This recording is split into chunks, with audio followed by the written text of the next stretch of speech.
Bon lundi tout le monde, c'est le moment de vous présenter la chronique Simplement humain de Karen Larocque, qui a été psychologue clinicienne pendant 16 ans, qui est maintenant formatrice, conférencière et tout nouvellement chroniqueuse sur nos ondes tous les lundis matins à cette heure-ci. Bonjour Karen. Bonjour Stéphanie. Merci de participer à notre bien-être activement en te donnant des conseils, des trucs, des astuces pour se prendre en main. Hein. C'est l'idée derrière ta vocation, disons, ta nouvelle orientation de carrière. Ma nouvelle orientation, oui. C'est vraiment là de transmettre des outils pour que les gens soient capables de prendre en main leur santé psychologique. On aime ça, on adore ça. Et puis cette fois-ci, autre sujet qui parle à beaucoup de gens, la difficulté de dire non. Absolument. Souvent, les gens ils viennent me voir et disent « Karen, moi, j'ai de la misère à dire non.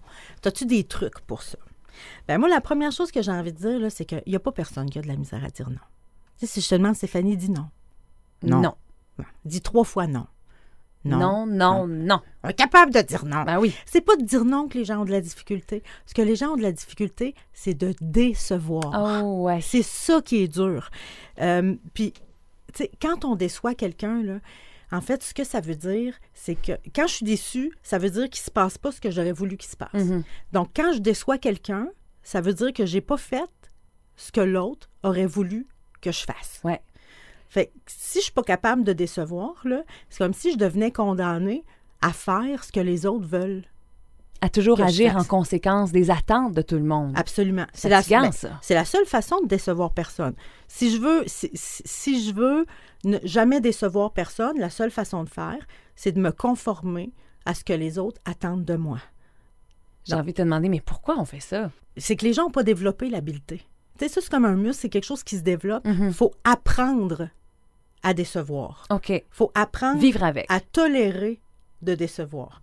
Si on n'apprend pas ça, là, on devient condamné à être utilisé comme un objet.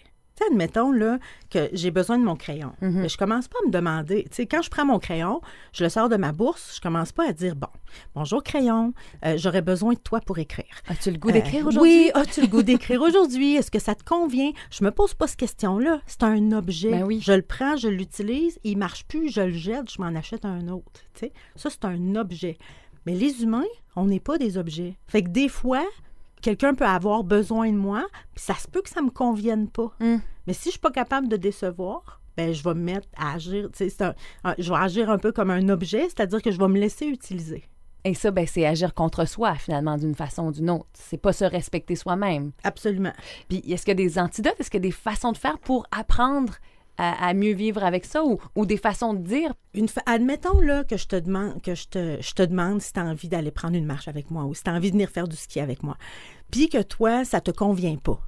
Puis bon, t'es pas un crayon, fait que si tu veux si tu veux me le dire, admettons que tu me dis non, puis je dis Colin, Stéphanie, je suis vraiment déçue, j'aurais vraiment aimé que tu viennes avec moi. Quelque chose que tu pourrais me dire, c'est Karen, si j'y vais, je ne me respecte pas.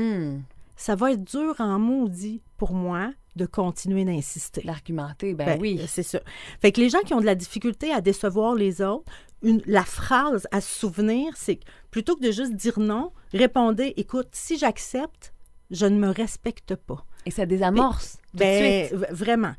Et si vous tombez sur des gens qui insistent, parce que quand vous allez commencer à oser décevoir, oui, il y a des gens autour de vous qui vont réagir, puis ça se peut même que vous perdiez, qu'il y ait des gens qui s'éloignent de vous. Les gens qui vont s'éloigner de vous, en fait, c'est les gens qui tenaient à vous utiliser comme un objet. Fait, de mon point de vue, c'est plus bon débarras que... tellement. C'est ça. Vu comme ça, oui. Ouais. Fait que si je me mets à refuser quand les gens attendent quelque chose de moi, puis oser décevoir, en fait, c'est que là, autour de moi vont s'éloigner les gens qui m'utilisaient comme un objet. Et donc, par conséquent, comme tu le dis, on fait un ménage de printemps pour épurer, respirer mieux, finalement. Absolument. Ah, c'est bien dit comme ça. Alors, on apprend à dire non maintenant avec Karen Larocque, qui est notre chroniqueuse sur nos ondes. Simplement humain, c'est son site Internet pour avoir tous les détails, le calendrier aussi, Karen, des différentes conférences données dans la Baie des Chaleurs. Calendrier, les billets, les thèmes, les chroniques sont là, des textes que j'ai écrits. Oui, il y a tout plein sur d'informations. Karen. Ouais. Merci. Ça fait À plaisir. bientôt.